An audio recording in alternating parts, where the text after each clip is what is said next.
निशाद राज sir रहने आज जो इस वीडियो में हम लोग बात करने वाले हैं मुकेश सहनी जी पर बने हुए सस्पेंस के बारे में। जी हाँ दोस्तों, लोकसभा चुनाव के जितने भी दिन तारीख तय हो गए हैं उन सभी दिन तारीख के बाद सभी अलग अलग स्टेट में चुनावी तैयारी हर एक पार्टियों के द्वारा करना शुरू कर दिया गया है। परंतु अगर सबसे ज़्यादा कठिन तैयारी है किसी भी गठबंधन के लिए तो वह तैयारी है बिहार की राजनीति में।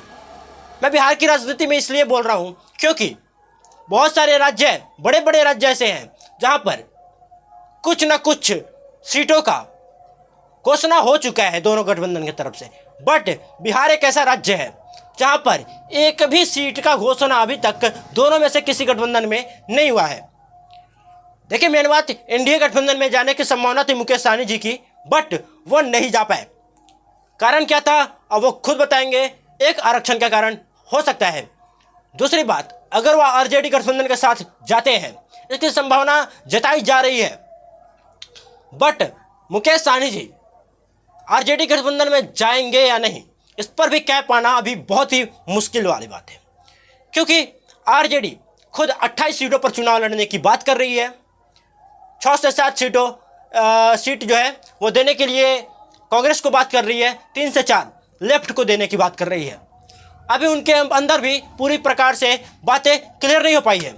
दूसरी तरफ देखें तो पशुपति पारस भी अब आरजेडी गठबंधन में भाग कराने के लिए तैयार हो गए हैं, या फिर वह हाजीपुर से चुनाव लड़ेंगे, हो सके तो अकेले चुनाव लड़ेंगे। अब देखने वाली बात है वो किसके साथ गठबंधन करते हैं।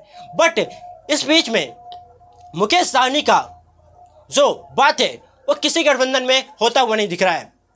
अब देखने वाली बात यह है कि निषाद वंश की बात करते हैं मुकेश सहनी जी, 9% वोट की बात करते हैं मुकेश सहनी जी।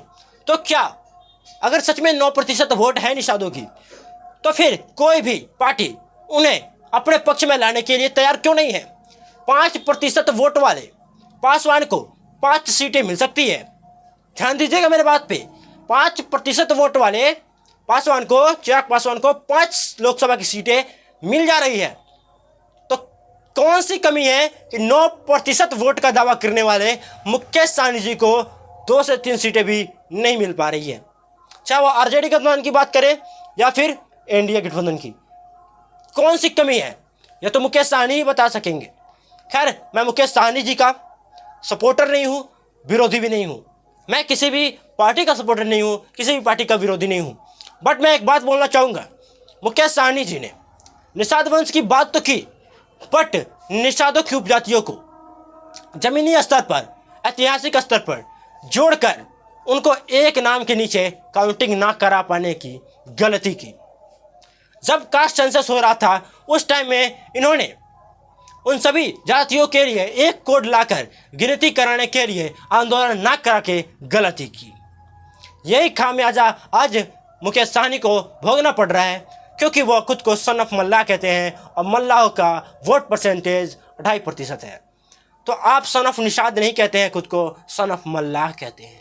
तो मल्लाह की बात कर रहे हो तो मल्लाह एक आज के समय में जाति है और जिसकी 2.5% हिस्सेदारी है, तो उसी के हिसाब से ही आपको कोई भाव देगा।